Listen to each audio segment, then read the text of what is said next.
Chapter 6 Bridge to Terabithia. Christmas was almost a month away, but at Jess's house, the girls were already obsessed with it. This year, Ellie and Brenda both had boyfriends at the consolidated high school, and the problem of what to give them and what to expect from them was the cause of endless speculation and fights. Fights because, as usual, their mother was complaining that there was hardly enough money to give the little girl something from Santa Claus, let alone a surplus to buy record albums or shirts for a pair of boys she'd never set eyes on. "What are you giving your girlfriend, Jess?" Brenda screwed her face up in that ugly way she had.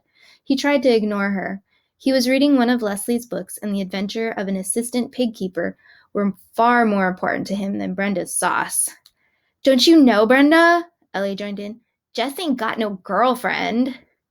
"Well, you're right for once. Nobody with any sense would call that stick a girl." Brenda pushed her face right into his and grinned the word girl through her big painted lips. Something huge and hot swelled right up inside of him, and if he hadn't jumped out of the chair and walked away, he would have smacked her. He tried to figure out later what made him so angry. Partly, of course, it made him furious that anyone as dumb as Brenda would think she could make fun of Leslie. Lord, it hurt his guts to realize that it was Brenda who was his blood sister, and that really, from anyone else's point of view, he and Leslie were not related at all. Maybe, he thought, I was a foundling like in the stories. Way back when the creek had water in it, I came floating down it in a wicker basket waterproofed with pitch. My dad found me and brought me here because he'd always wanted a son and just had stupid daughters. My real parents and brothers and sisters live far away, farther away than West Virginia or even Ohio. Somewhere, I have a family who have rooms filled with nothing but books and who still grieve for their baby who was stolen. He shook himself back to the source of his anger. He was angry, too, because it would soon be Christmas and he had nothing to give Leslie. It was not that she would expect something expensive. It was that he needed to give her something as much as he needed to eat when he was hungry. He thought about making her a book of his drawings. He even stole paper and crayons from school to do it with. But nothing he drew seemed good enough, and he would end up scrawling across the half-finished page and poking it into the stove to burn up. By the last week of school before the holiday, he was growing desperate. There was no one he could ask for help or advice. His dad had told him he would give him $1 for each member of the family, but even if he cheated on the family presents, there was no way he could get from that enough to buy Leslie anything worth giving her. Besides, Maybelle had her heart set on a Barbie doll, and he had already promised to pool his money with Ellie and Brenda for that. Then the price had gone up, and he found he would have to go over into everyone else's dollar to make up the full amount for Maybelle. Somehow this year Maybelle needed something special. She was always moping about. Her and Leslie couldn't include her in their activities, but that was hard to explain to someone like Maybelle. Why didn't she play with Joyce Ann? He couldn't be expected to entertain her all the time. Still, she ought to have the Barbie. So there was no money, and he seemed paralyzed in his efforts to make anything for Leslie. She wouldn't be like Brenda or Ellie. She wouldn't laugh at him no matter what he gave her. But for his own sake, he had to give her something that he could be proud of. If he had the money, he'd buy her a TV, one of those tiny Japanese ones that she could keep in her own room without bothering Judy and Bill. It didn't seem fair with all their money that they'd gotten rid of the TV. It wasn't as if Leslie would watch the way Brenda did, with her mouth open and her eyes bulging like a goldfish, hour after hour. But every once in a while, a person liked to watch. At least if she had one, it would be one less thing for the kids at school to sneer about. But of course, there was no way that he could buy her a TV. It was pretty stupid for him to even think about it. Lord, he was stupid. He gazed miserably out the window of the school bus. It was a wonder someone like Leslie would even give him the time of day. It was because there was no one else. If she had found anyone else at that dumb school, he was so stupid he had almost gone straight past the sign without catching on. But something in a corner of his head clicked, and he jumped up, pushing past Leslie and Maybelle. "See you later," he mumbled, and shoved his way up the aisle through pair after pair of sprawling legs. "Let me off here, Miss Prentice, will you?" "This ain't your stop." Gotta do an errand for my mother, he lied. Long as you don't get me into trouble, she eased the brakes. No, ma'am, thanks. He swung off the bus before it had really stopped and ran back toward the sign. Puppies, it said, free. Jess told Leslie to meet him at the castle stronghold on Christmas Eve afternoon. The rest of his family had gone to the Millsburg Plaza for last-minute shopping, but he stayed behind. The dog was a little brown and black thing with great brown eyes. Jess stole a ribbon from Brenda's drawer and hurried across the field and down the hill with the puppy squirming in his arms. Before he got to the creek bed, it had licked his face raw and sent a stream down his jacket front, but he couldn't be mad. He tucked it tighter under his arm and swung across the creek as gently as he could. He could have walked through the gully. It would have been easier, but he couldn't escape the feeling that one must enter Terabithia only by the prescribed entrance.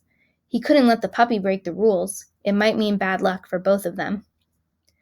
At the stronghold, he tied the ribbon around the puppy's neck, laughing as it backed out of the loop and chewed at the ends of the ribbon. It was a clever, lively little thing, a present Jess could be proud of. There was no mistaking the delight in Leslie's eyes. She dropped to her knees on the cold ground, picked the puppy up, and held it close to her face. Watch it, Jess cautioned. It sprays worse than a water pistol. Leslie moved it out a little way. Is it male or female? Once in a rare while, there was something he could teach Leslie. Boy, he said happily. Then we'll name him Prince Terrian and make him the guardian of Terabithia. She put the puppy down and got to her feet. Where are you going? To the grove of pines, she answered. This is a time of greatest joy. Later that afternoon, Leslie gave Jess his present. It was a box of watercolors with 24 tubes of color and 3 brushes and a pad of heavy art paper. Lord, he said, thank you. He tried to think of a better way to say it, but he couldn't. Thank you, he repeated. It's not a great present like yours, she said humbly, but I hope you like it. He wanted to tell her how proud and good she made him feel, that the rest of Christmas didn't matter because today had been so good, but the words he needed weren't there. Oh, yeah, he said, and then got up on his knees and began to bark at Prince Terrian. The puppy raced around him in circles, yelping with delight. Leslie began to laugh. It egged Jess on. Everything the dog did, he imitated, flopping down at the last minute with his tongue rolling out. Leslie was laughing so hard she had trouble getting the words out. You're crazy. How will we teach him to be a noble guardian? You're turning him into a clown. Ruff, ruff, wailed Prince Terrian, rolling his eyes skyward. Jess and Leslie both collapsed. They were in pain from the laughter. Maybe, said Leslie at last, we'd better make him a court jester. What about his name? Oh, we'll let him keep his name. Even a prince. This in her most Terabithian voice. Even a prince may be a fool. That night, the glow of the afternoon stayed with him. Even his sister's squabbling about when presents were to be opened did not touch him. He helped Maybelle wrap her wretched little gifts and even sang, Santa Claus is coming to town, with her and Joyce Ann. Then Joyce Ann cried because they had no fireplace and Santa wouldn't be able to find the way. And suddenly he felt sorry for her going to Millsburg Plaza and seeing all those things and hoping that some guy in a red suit would give her all her dreams. Maybelle at 6 was already too wise. She was just hoping for that stupid Barbie. He was glad he had splurged on it. Joyce Ann wouldn't care that he only had a hair clip for her. She would blame Santa, not him, for being cheap. He put his arm awkwardly around Joyce Ann. Come on, Joyce Ann, don't cry. Old Santa knows the way. He don't need a chimney, does he, Maybelle? Maybelle was watching him with her big, solemn eyes. Jess gave her a knowing wink over Joyce Ann's head. It melted her. Nah, Joyce Ann, he knows the way. He knows everything. She scrunched up her right cheek in a vain effort to return his wink. She was a good kid. He really liked old Maybelle. The next morning, he helped her dress and undress her Barbie at least 30 times, slithering the skinny dress over the doll's head and arms and snapping the tiny fasteners was more than her chubby 6-year-old fingers could manage. He had received a racing car set, which he tried to run to please his father. It wasn't one of those big sets that they advertised on TV, but it was electric, and he knew his dad had put more money into it than he should have. But the silly cars kept falling off at the curves until his father was cursing at them with impatience. Jess wanted it to be okay. He wanted so much for his dad to be proud of his present, the way he, Jess, had been proud of the puppy. It's really great, really. I just ain't got the hang of it yet. His face was red, and he kept shoving his hair back out of his eyes as he leaned over the plastic figure-8 track. Cheap junk. His father kicked at the floor dangerously near the track. Don't get nothing for your money these days. Joyce Ann was lying on her bed screaming because she had yanked the string out of her talking doll, and it was no longer talking. Brenda had her lips stuck out because Ellie had gotten a pair of pantyhose in her Christmas stocking, and she had only bobby socks. Ellie wasn't helping matters, prancing around in her new hose, making a big show of helping Mama with the ham and sweet potatoes for dinner. Lord, sometimes Ellie was as snotty as Wanda K. Moore. Jesse Oliver Aarons Jr., if you can stop playing with those fool cars long enough to milk the cow, I'd be most appreciative.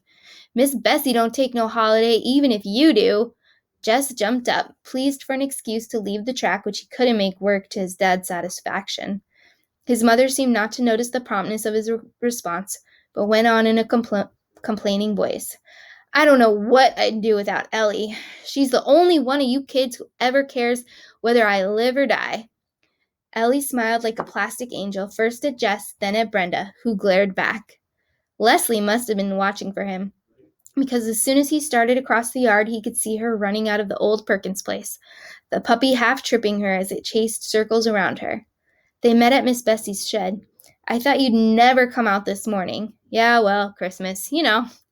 Prince Terrian began to snap at Miss Bessie's hooves. She stamped in annoyance. Leslie picked him up so Jess could milk. The puppy squirmed and licked, making it almost impossible for her to talk. She giggled happily. Dumb dog, she said proudly. Yeah, it felt like Christmas again. All right, we're going to stop there.